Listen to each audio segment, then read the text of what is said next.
Olá pessoal, tudo bem? Eu sou o professor Tiago, professor de ciências de vocês. A partir de agora, no 8º ano, eu vou estar assumindo juntamente com vocês a matéria de ciências, tá? Eu sou professor biólogo, sou pesquisador, trabalho com pesquisa científica, dou aula também, tá? Sou professor de biologia e de ciências também e gosto muito da pesquisa científica, gosto muito do meu trabalho, falar um pouquinho sobre ele.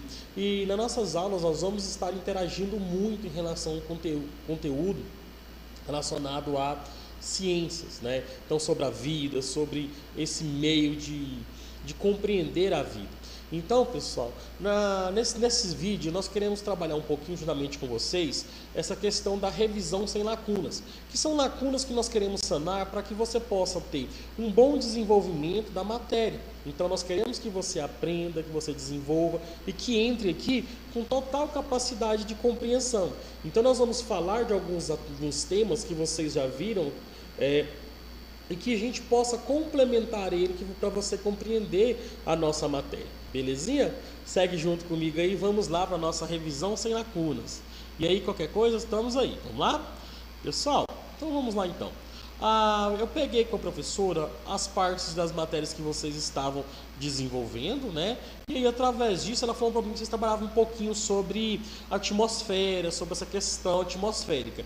Eu vou falar um pouquinho, relacionando um pouquinho também as características que isso pode direcionar para o nosso meio. Então, o que a gente pode falar um pouquinho também sobre variação climática? O clima está relacionado com diversas áreas, né? Diversas regiões do nosso planeta. Ele pode estar relacionado também com diversos fatores ambientais e que eles influenciam, né, a nosso constituinte biótico. Ou seja, a vida. Então, toda a vida do nosso planeta também, ele tem uma relação direta com essa variedade climática. Então, nós temos o que?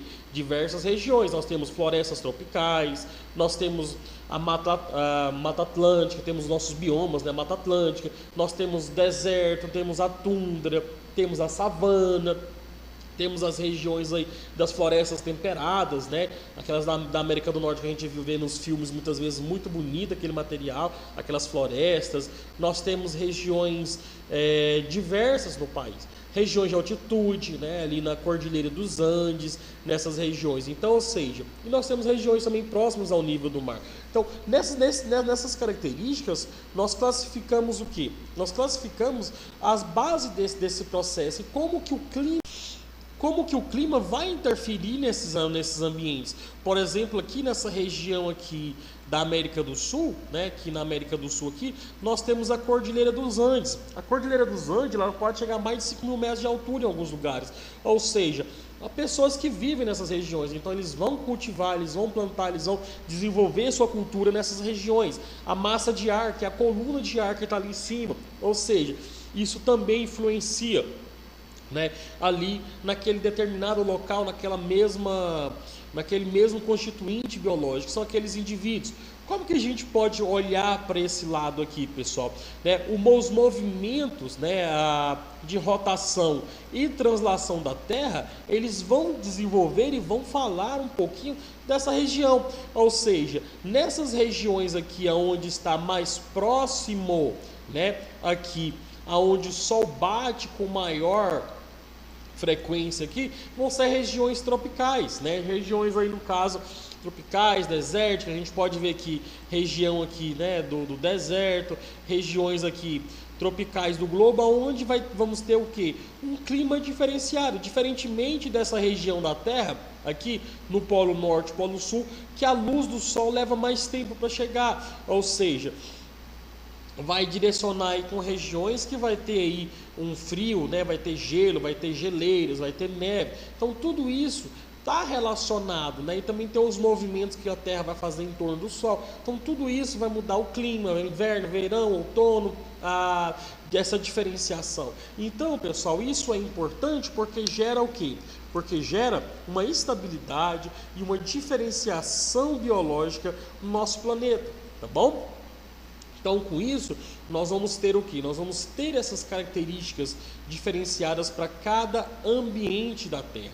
A gente pode falar também um pouquinho da nossa camada da atmosfera, né? Vocês devem ter visto com a professora algumas partes também, né? Então a gente vai ver o que? A porcentagem de cada gás referente a ela. Então a gente vai ter o oxigênio, né? O dióxido de carbono, o argônio, o vapor d'água e outros gases que são importantes, mas que cada um, pessoal, interage em uma determinada área. Então quando a gente vai observar aqui a espessura de cada coluna, né, referente aí no caso a troposfera, estratosfera, mesosfera, termosfera e a exosfera aqui, nós vamos observar o que? A diferenciação.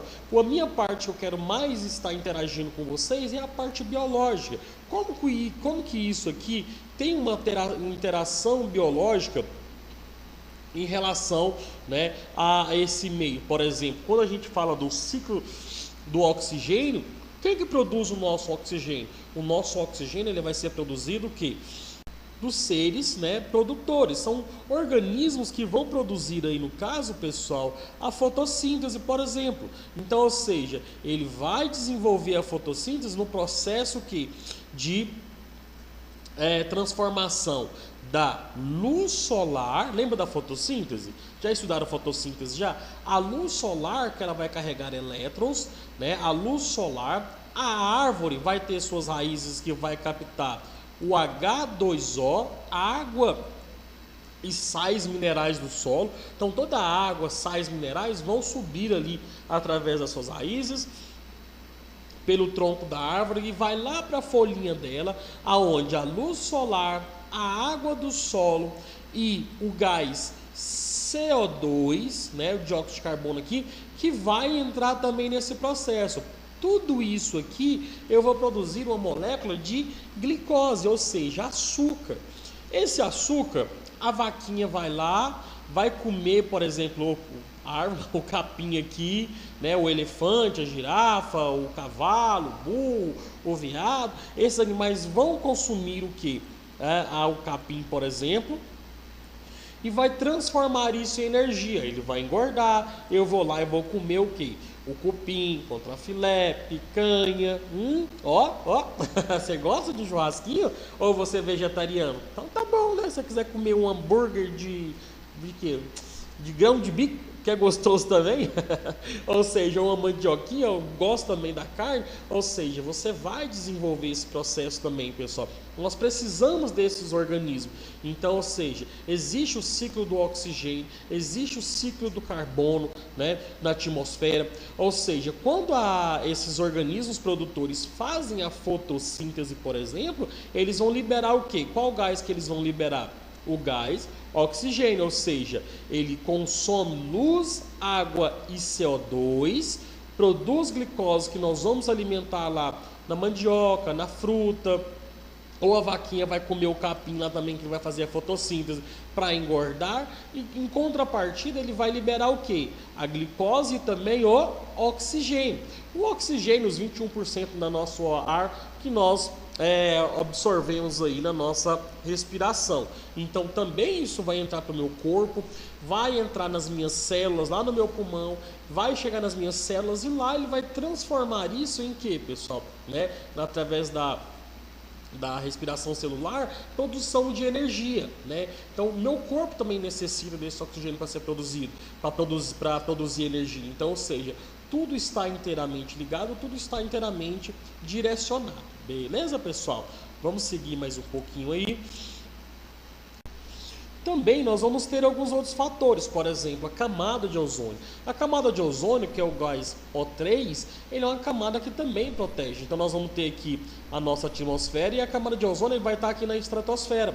Nessa estratosfera, ela vai ter esse O3, que vai ser o que, pessoal? É como se fosse um protetor solar, um raio solar, um protetor solar que vai o que? Impedir que os raios ultravioleta, UVA e UVB do Sol entrem de maneira pesada, forte, causando destruição, né, em plantas, animais, na nossa pele, causando prejuízo. Ou seja, ela filtra, como se fosse um filtro solar. Quando a gente vai na praia lá, a gente passa o protetor solar.